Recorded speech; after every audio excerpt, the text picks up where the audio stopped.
Toda criança já foi perguntada sobre o que ela queria ser quando crescesse. Astronauta, veterinária, jogador de futebol. Ou seguir aquela profissão que vem de família porque cresce vendo uma pessoa importante desempenhando um trabalho bonito e inspirador. Ou o jeito diferente de cuidar de algo ou de alguém. Do aconchego do lar, do carinho de vó. E tô falando também dos vínculos que se estabelecem na escola. De qual escola? Poderia ser qualquer uma desse Brasilzão. Mas nesse caso, vou trazer para o centro da nossa conversa a Escola Municipal Juliano Moreira, situada no bairro da Colônia. Vale destacar que antes de ser essa escola de referência no ensino fundamental 1, o local foi pavilhão e era destinado aos meninos menores de idade nos tempos do manicômio. Agora vamos falar sobre educação nesse espaço que ainda guarda tantas memórias.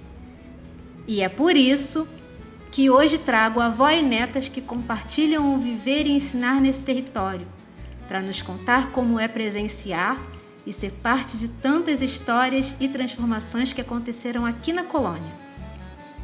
Oi, bom dia, boa tarde, boa noite. Para quem está ouvindo o nosso podcast, eu vim contar mais histórias.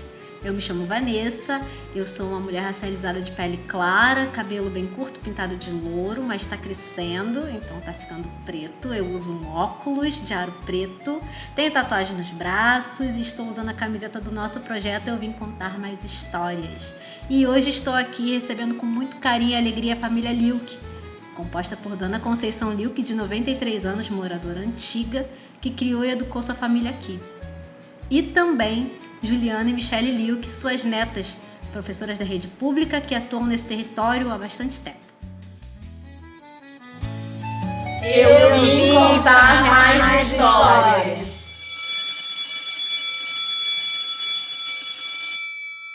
Meu nome é Michele, eu sou uma mulher de 46 anos, pele clara, parda, cabelo encaracolado, né? Filha de uma mistura de raças. Sou professora da Escola Juliano Moreira, trabalho com arte e já estou na escola, esse ano vai completar 9 anos. Me encontrei, cheguei na escola não pela minha vontade, mas assim, pela minha vontade não quero mais sair. Esse espaço, desde pequena, infância toda aqui dentro, então está sendo muito bacana agora poder participar da formação de novas crianças. Oi, eu sou Juliana Liuk. Sou uma mulher branca, gorda, com cabelos ondulados, pintados de ruivo, usando um óculos de armação vinho. Bom, meu nome é Conceição Liuk. Eu me acho perfeita, né? Bonita, para mim tá tudo bom. Então, é isso que eu tenho que falar. Por qual motivo vocês vieram morar aqui?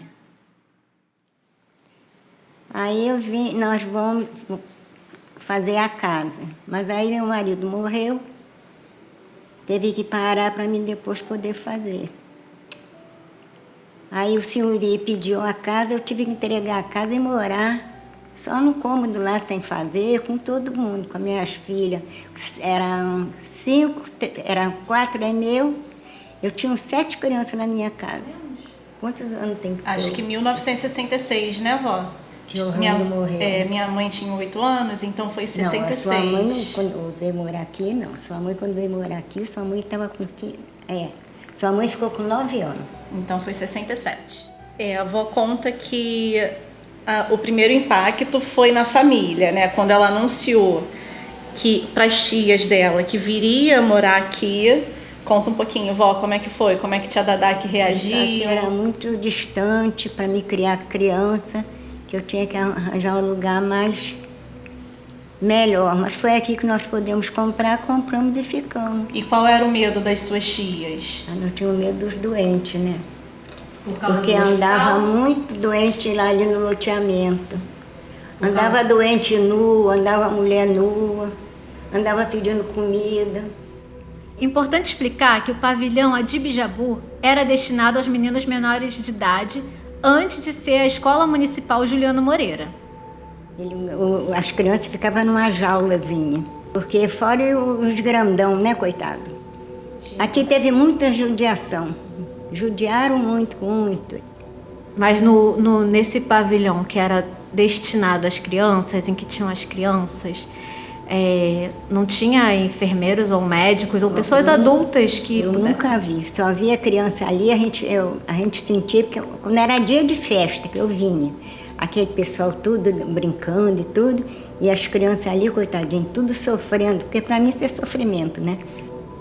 Porque as crianças de 7 anos hoje praticamente é uns homens, mas quando você é maltratado, você encolhe, você não cresce. E fora, as pessoas que eram perfeitas, que faziam filho nas doentes, né? Aqui internou um menino da Ilha do Governador, o pai veio, internou o garoto aqui, nunca mais veio aqui ver o garoto. Nunca mais. Conheci muita gente que trabalhava aqui e às vezes a gente de conversa assim, ela contava. Mas a do garotinho eu vi com meus próprios olhos. A gente ficava com pena de ver os doentes. Isso é fora as porradas que dava, né? Era muito difícil. Muito, muito.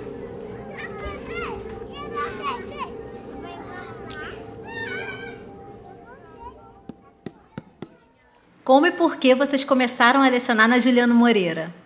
Eu era de uma escola aqui na região, um CIEP, e quando eu passei para 40 horas, porque teve essa mudança no concurso, eu vim parar na Juliano Moreira. Não foi uma escolha minha, eu vim parar aqui.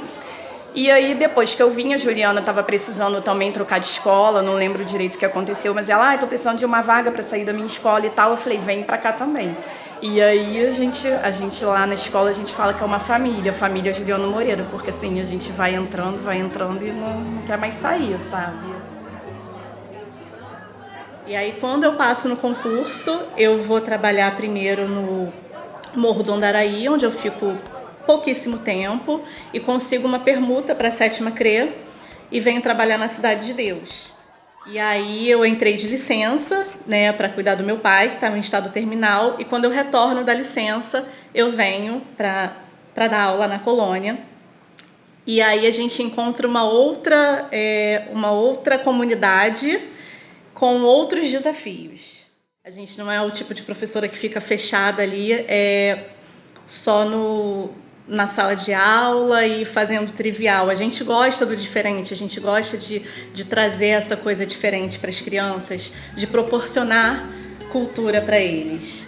Muito bom ouvir esse depoimento, porque a gente está falando de ensino gratuito, de escola pública, né? Num território de periferia que sempre tem muita criança e muita demanda. Eu gostaria de perguntar para a vovó Conceição como que foi educar seus filhos e netas aqui nesse espaço, porque a senhora não foi professora da escola, mas a senhora foi uma educadora da sua casa, do seu entorno, das crianças, todas que a senhora mencionou. De muita criança. Pois é, como é que foi esse desafio de educar? Na minha época foi difícil, né? Um pouco difícil, porque sem o chefe da casa, né? Eu sozinha com 5 crianças. Mas venci. Graças a Deus estou aqui. E é o importante, né? Como era para levar essa criançada para a escola? Olha, eu ia para Taquara, fui muito a pé. Porque o ônibus chegava ali o relógio que tinha ali naquele largo, que tinha um relógio ali no largo. Tinha o Guanabara, tinha uma casa de caixão, ali é o ponto do Colônia. Se você chegasse ali, o ônibus estivesse ali, você pegava e vinha de ônibus. Se você chegasse e estivesse saindo, você tinha que vir a pé.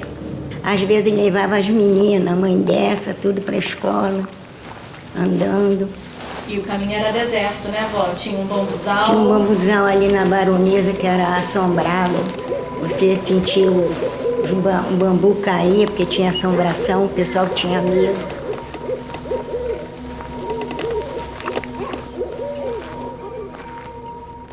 E assim, mais para frente, né, Michele e eu pegamos a escassez do 762, né, que demorou muitos anos até aumentar o número de ônibus, 2 carros rodando, 3 no máximo, e era bem difícil. E a nossa família, eu acho importante a gente fazer um pouco esse parênteses, porque nós somos ex-alunas de escola pública e a nossa própria família não quis que a gente estudasse na Juliano Moreira.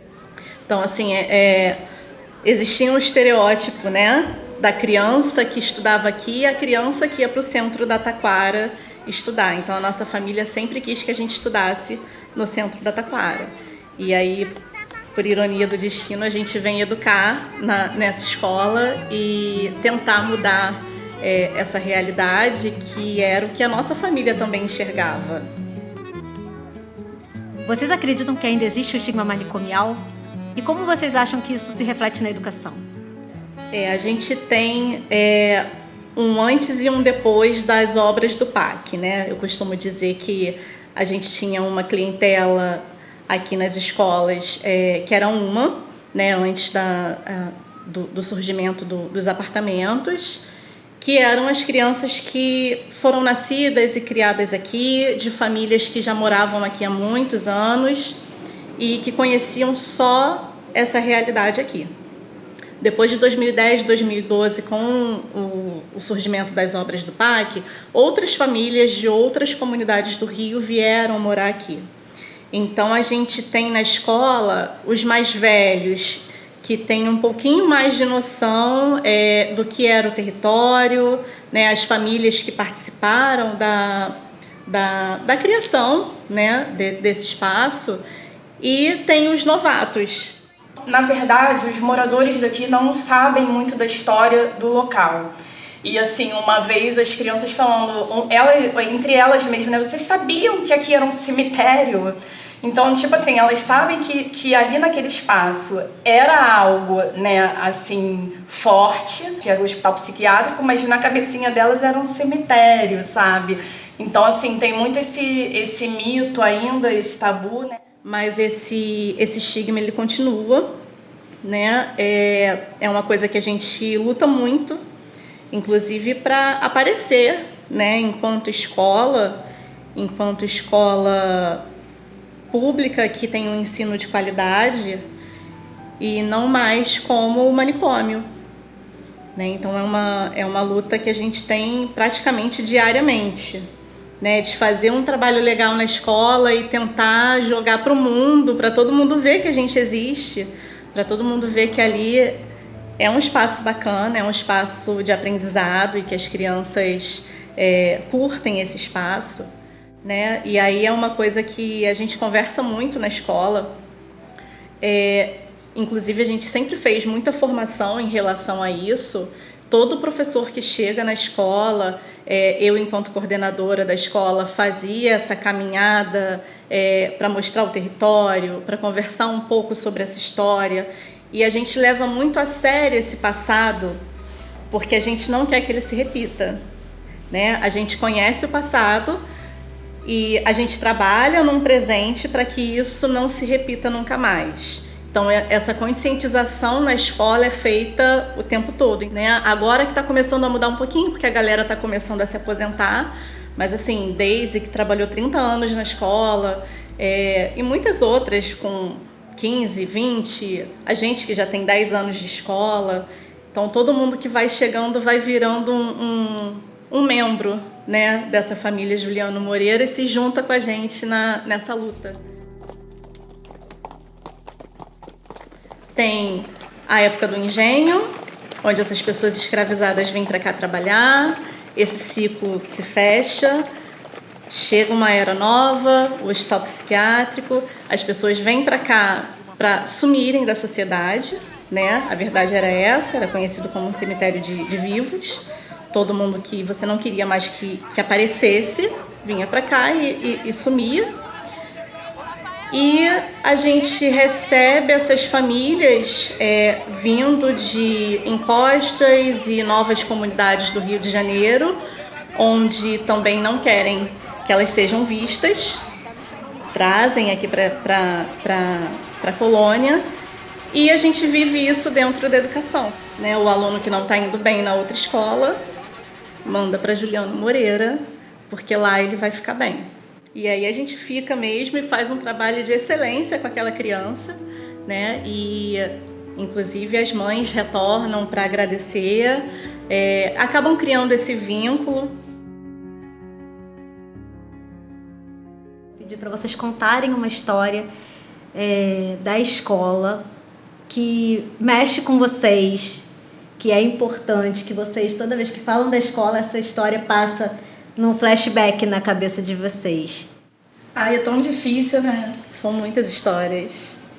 São muitas histórias, muitas histórias. Assim, eu vejo muito carinho ainda nas crianças daqui do nosso território e isso também, assim, pesa para que eu continue aqui, sabe? Né? Eles são, assim, muito carentes, muito amorosos. Claro que, assim, tem dia que você fica, meu Deus, eu não vou aguentar ficar o dia inteiro aqui com essas crianças todas.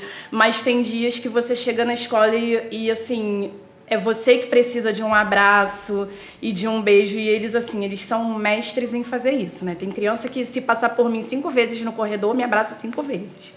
A cada final de ano, assim, eu fico muito triste, porque, assim, tá me dando até vontade de chorar agora, porque aí eu me despeço de uma turma, porque como eu sou professora de arte, eu não fico 1 ano só com a turma. Eu pego a turma no primeiro ano, se a criança ficar na escola até o 6º, ela vai ser minha aluna naqueles 6 anos. Então, quando chega no 6º ano, a despedida, assim, é muito dolorosa. E eu vibro quando o aluno fala que passou, sabe? Hoje eu falei com uma ex-aluna minha do PEJA, que fez a prova do Enseja e vai fazer agora o ensino médio. Então eu vibro com cada vitória deles e eu tenho alunos, assim, já mais antigos que já estão na universidade, sabe? Então, assim, é muito legal saber que você, dentro da educação pública, né, você vê que, assim, que tem como a pessoa crescer, né? Assim como eu vim de escola pública, estudei minha vida inteira em escola pública e, assim, hoje eu sou uma servidora, né? Então, assim, quando eu vejo os meus alunos, eu vibro com tudo isso, é muito legal. Aí eu falo pra eles, olha, quando vocês ficarem, tem um que ele grava uns videozinhos, né? Ele fala que ele vai ser famoso. Quando você ficar milionário, você lembra da sua professora. Eu acho que o mais marcante para mim foi quando a gente fez a pintura do muro com o Rimon Guimarães. Eu acho que foi um grande momento. Primeiro, que era uma turma de 6º ano, que tinha sido uma turma de pré-escola 2, que participou do Merendeira Cor-de-Rosa. Então, assim, casou direitinho. A gente fez um link ali dos 2 trabalhos. Eles já conheciam o território, eles já tinham explorado com a gente toda a história da colônia. E, de repente, dar para eles o poder de estampar no muro da própria escola o que eles realmente achavam significativo foi, assim, foi mágico. Teve tudo que tinha direito, né? Tinha microfone, entrevista, filmagem, e eles se sentiram importantíssimos. Acho que foi uma turma, assim, que acabou marcando muito e que a saída deles também foi bem dolorosa. Estamos falando sobre 3 projetos que relacionam a Escola Municipal Juliano Moreira e o museu. O primeiro é o Merendeira Cor-de-Rosa, de 2016, que rendeu um livro ilustrado pelas crianças. O segundo é sobre a pintura do muro em 2022, uma ação em conjunto entre o Museu Bispo do Rosário, Surto Criativo, artistas do Ateliê Gaia e o artista muralista Rimon Guimarães. E o terceiro e mais recente é o Eu Vim Contar Uma História em 2023, gravação da primeira temporada desse podcast, onde as crianças fabularam histórias sobre o território. Vamos ouvir o desdobramento? Assim, eu me sinto muito privilegiada de trabalhar na Juliano Moreira e ter essa parceria com o Museu Bispo do Rosário e poder proporcionar isso para as crianças. E, assim, eles ficaram encantados, porque, assim, primeiro teve aquela conversa toda na escola, depois a gente passeou pelo território, né?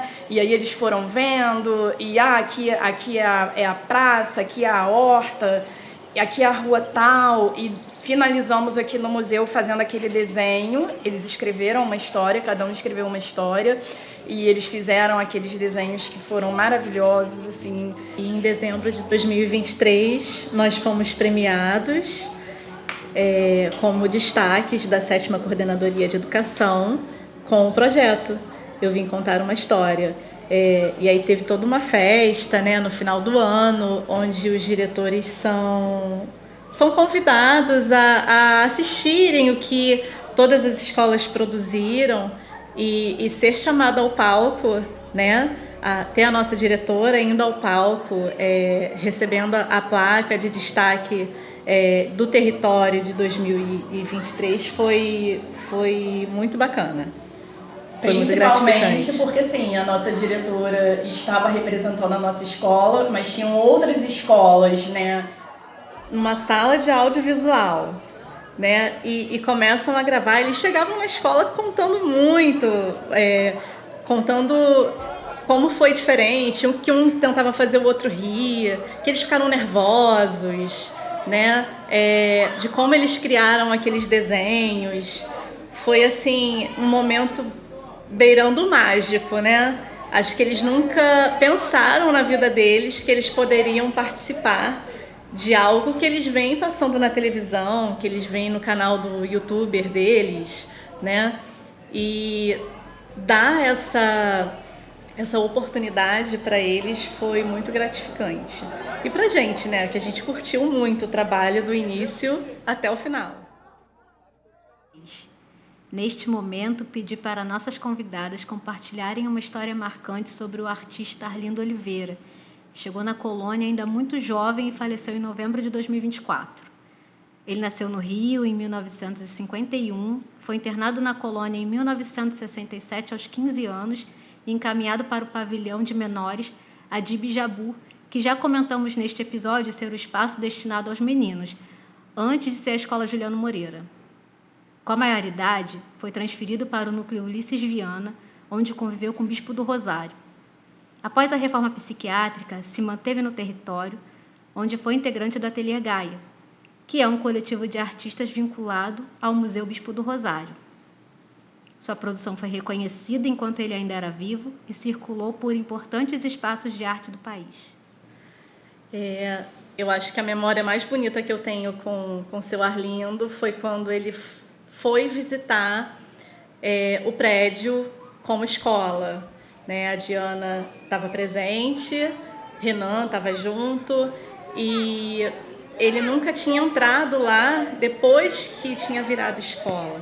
Então, quando ele entra e passa pelos corredores, olhando tudo, mostrando pra gente o que era o que ele lembrava daquele território, e como tinha mudado, né, o barulho das crianças, a alegria dos corredores com os trabalhos artísticos pendurados.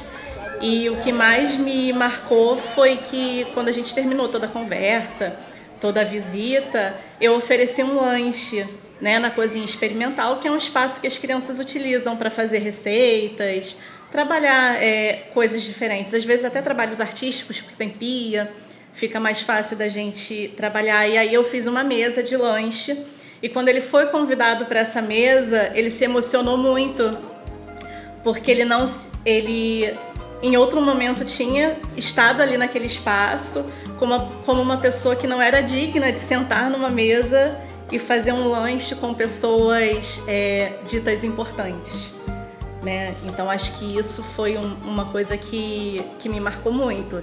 E aí ele senta com os olhos marejados e lancha junto com a gente, e a gente viu a felicidade estampada no rosto dele, a satisfação de estar ali, fazendo parte de uma volta por cima da própria história de vida.